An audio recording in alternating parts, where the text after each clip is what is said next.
Hello, my name is Cory Barlog, director of God of War, and if you have not played God of War, spoilers abound. Go away. Come back after you finish playing, and then I'll give you a little insight on how we made the game. So here we are getting ready for the stranger fight, the big opening for the new God of War. I love the sequence that brings us in. You know, this thing was trying to kill us. Lesson from Kratos, this idea that, yes, I'm terrible at controlling my anger, but I need you to do as I say, not as I do. I haven't been sick in a long time. There's this moment in Tree of Life where Brad Pitt is teaching his kids how to throw a punch, which kind of is born, this moment is born of that idea of something. So Kratos getting down on Atreus' level, Atreus being fairly disinterested and getting engaged further and further as Kratos continues to try to antagonize him. And this really is to illustrate how crap of a father he is in the beginning, right? Like, he is trying to give him a good lesson, but he's just really not that great at it.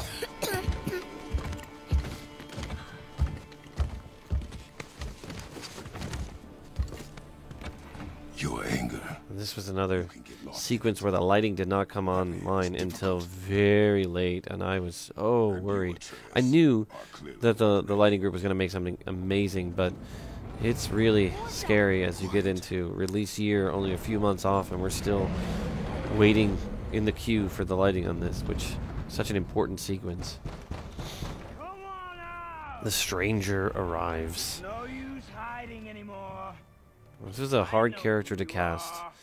We took a long time trying to find the right person for this, and I was looking everywhere, high and low, to find somebody that was going to come in and really make a choice, you know. And I was using the example in a lot of the auditions with everybody of saying, you know, I want something similar to the choice that Benicio del Toro made in Usual Suspects. That he came in and he said, I'm going to play this character, you know, that nobody can understand what he's saying. He speaks really fast, his accent's super thick, and you know, he's got a little bit of a slowness to him, and that, you know, just everyone struggles with trying to understand him. But I didn't want them to mimic, you know, Benicio. I wanted them to come up with something interesting. And Jeremy, you know, I had a phone call with him early on, and he kind of just gave me a bunch of ideas of what he was thinking immediately, and I knew right away. I was like, this is it. This is the right guy. I can't believe he's taking my phone calls. He is an incredible, incredible human. And what he brought was so much beyond what was on the page. It pushed us to actually go back and rewrite a lot of times just because his performance was so good. We have a lot of people asking for close-ups of his tattoos, which I thought was kind of interesting. A lot of people want to get his tattoos, and I was like, oh, that's cool. I was thinking about actually getting one of his tattoos as well. So what I love about this whole setup is it's the classic sort of mistaken identity. That Kratos is right to believe that it's all about him. Right? Obviously, they found him, and, you know, how did they find him? But the reality is nobody that plays this ever suspects anything differently. They take in the history of what God of War was and assume bad guy showing up, all about Kratos. Goes to show you that there's always something below the surface. I warned you. Finally. I really wanted him to get knocked way back, like, so you could see the power of Kratos, really see him belt him back, but the distance he would have to travel in the no-cut camera was so long that we ended up really making it more shallow, because it was just unrealistic. That he'd be walking for like 5 minutes. My turn. I love the expression on people's faces when they see this for the first time, when they've been unspoiled relatively, to see Kratos get knocked over the house. Like, it's such a great, that's the surprise and delight of what this whole opening boss fight was about. You know, we talked about, oh, God of War, it's, you know, we have these huge opening moments to the fights. We have these gargantuan bosses at every game. We went bigger and bigger and bigger. We kind of got into this scale arms race with ourselves. And I said, we have to give ourselves permission on this one to not participate in the arms race anymore. We have to put a reset, you know, put a moratorium on it, and focus on circumventing the expectations of the player. That the opening level by this point, you're emotionally invested. You know, if we've done our job right, you're emotionally invested, so you kind of feel like you do want to make sure this guy doesn't get in the house, doesn't get to Atreus. But then as it escalates and escalates and escalates, you're sort of taken aback. Like, really? Is it still going? Like, the feedback we kept getting, and we were still looking for the right length. So this fight was probably 3 times as long, 2 or 3 times as long as it ended up in the final game. So many different stages that we had, and we just were picking, oh, that stage is not working anymore, we'll pull that out. And it's like figuring out the duration of time you spend in each of these stages. So the first stage, really kind of getting your feet wet, and then just having him toss you up in the air and end up on here. And when you got up here, there was the free control, so you would evade and you would punch him. But I was realizing, like, it's too early for that. We just need to get right to the point of, why are there 2 beds in there?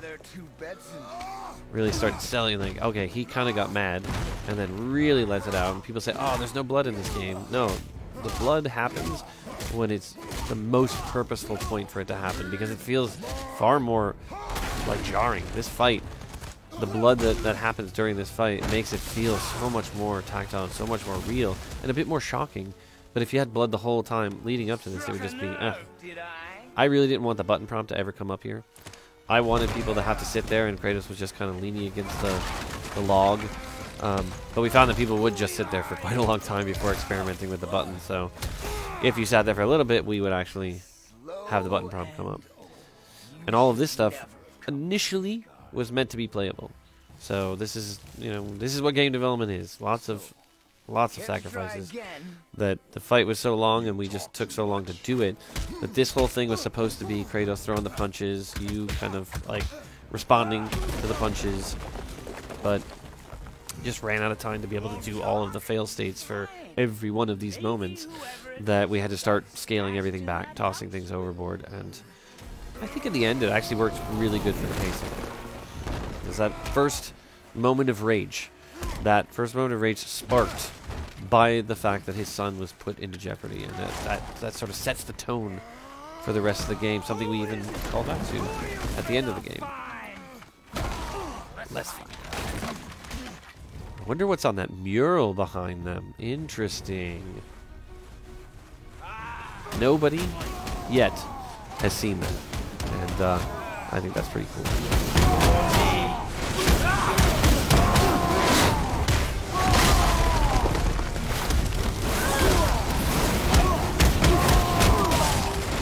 This that sort of first empowering moment of being in rage and just absolutely obliterating the stranger. Feels very good, but then you kind of get that sense that you don't get it forever, it runs out, and now you have to really focus on blocking and evading. So this whole fight is not only the setup for the journey of the game and to kind of introduce this character, but also really to stress evasion and blocking, especially at the proper time, so you're getting almost the parry. Super important in this game, and that you cannot survive this fight if you are not getting out of the way, if you are not blocking when he gets close to you. So we never ever miss an opportunity to help people understand how they need to be playing the game. Every step of the way is to introduce or reinforce these core mechanics so that we can introduce something after that. Because it takes several hours to really get you written into everything that we were trying to do in the game. I love this laugh. This again was going to be multiple punches that you could control, but cursed scope. And again, just these bits of blood all over them, really selling the violent nature of the fight, and not something you've seen up to this point, so you really it becomes more of a shock. I was surprised. I watched a bunch of streams of people playing the game, and I was surprised at how many people were like, oh, I don't think he's dead. Oh, that didn't do it. You know, if he wasn't hurt by those other things, he's fine. And they would kind of circle around the thing. So I wasn't as clever as I thought I was at that point. But eventually they were like, oh, I guess he was dead. And they all kind of, I think, got that sense of he's so tired, right? It's like he hasn't had a fight like this in a long time. You get the sense that he's older, and then he's kind of shaking off the cobwebs.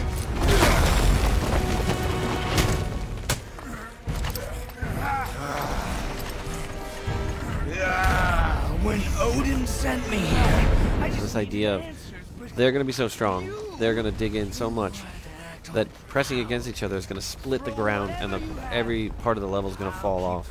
I remember when I first talked to people about this, and there was just this idea of like, yeah, that's never going to happen.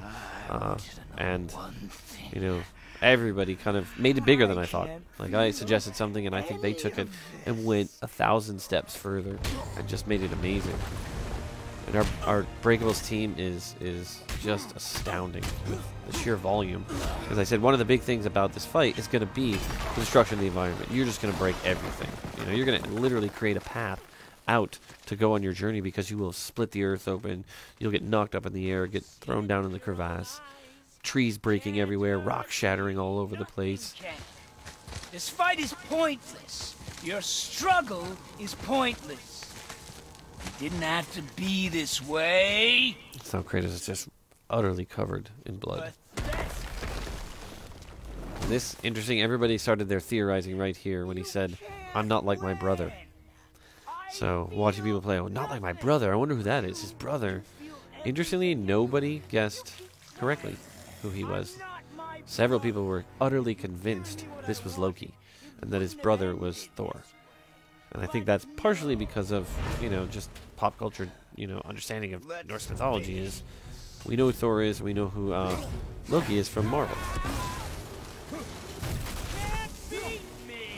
Baldur basically is just that guy who has a game, that old RPG.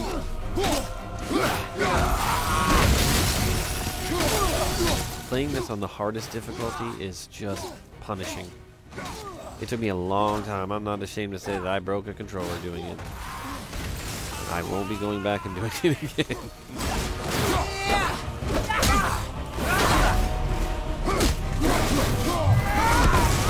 I love how fast he moves. And even in this early phase, you can start to see that his tattoos are glowing a little bit blue. This is the early setup for something that will happen much later in the game, when that becomes the indicator to the player of how they need to plan their strategy against it. The color of the tattoos actually being what is he invulnerable to. That snow technology is just amazing. This was shown to me really early on. Now, several years ago, they had a test in a flat gray plain where they showed this snow tech, and I just lost it. I was like, this is amazing. We have to do this. Where else can we do this? And I just started. I went like so many steps further than they were prepared for. I think they were just like, check it out. Look what we can do. They were like, whoa, whoa, whoa, whoa, whoa, whoa. I don't think we can put it everywhere in the game. This is we haven't even finished doing this yet. But I just kept pushing and pushing and pushing and saying, we just got to do this because it's amazing looking. This moment right here, when Kratos does the double leg lock, pull the legs back like this, it's such a weird, like very real moment that just makes this ending to the fight feel even more just real, very tactile, and a little bit, it's just shocking, you know? I'd hope that you, of everyone I'd faced, would finally... At one point, this L3-R3 interaction was going to be removed. It was Eric Williams who finally said, I'm done cutting all this stuff. No way. I will figure out how to make this happen. We've cut way too many interactive elements of this. And I was like, you are the greatest ever. Thank you. Because, you got to finish off the fight with some kind of specific interaction. And this idea of, look, he's so tired, right? This was really important to show that after that, it took everything out of him, right? And at one point in the script, you could hear Atreus kind of sobbing a little bit off in the distance, and that was the thing that brought him back to reality, and he kind of was following that sobbing. That would lure the player back to the house. But we found we just didn't need it, right? That we could put the player in this situation where he's just really injured, and then have this internal/external monologue, which helps you understand what's going on in his head. First time he says Faye's name. Faye, what do I do? Our son is not ready to carry your ashes to the top of the mountain.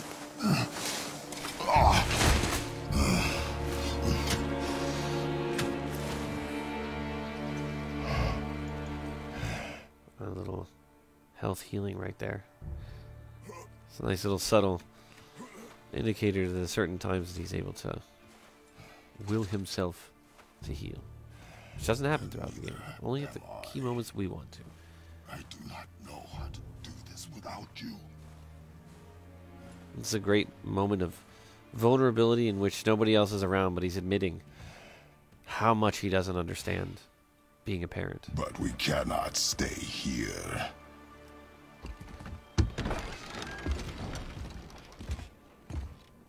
And what we shot there and what we shot here were separated by 2 years.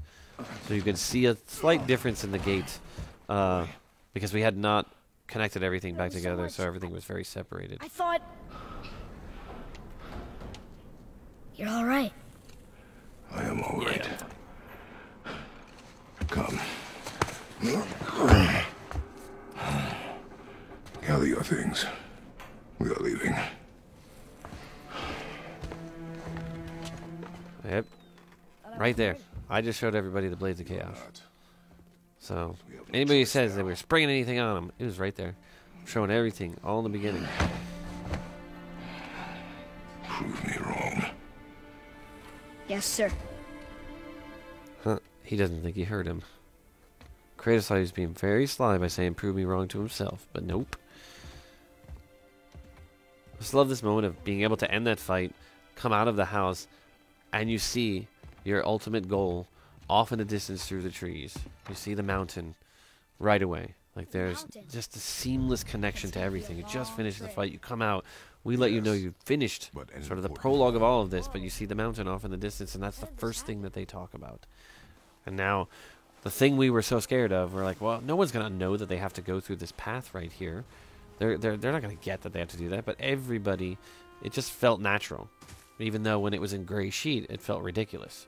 So it's interesting how much art and the sense of place and really good lighting can all just kind of help sell something that without the context is perhaps a little bit ludicrous. I can acknowledge that. Did you kill him? And I love this moment. This is the first moment that he jumps on his back, and watching people when they're streaming and have that like, oh, that's so cute, right? It becomes something you just do throughout the rest of the game. But I never realized how interesting of a moment it is the first time you experience it. Could have died. Never leave me alone again. All right? All right. So there you have it. A little look behind the curtain at the making of God of War. Thank you for watching.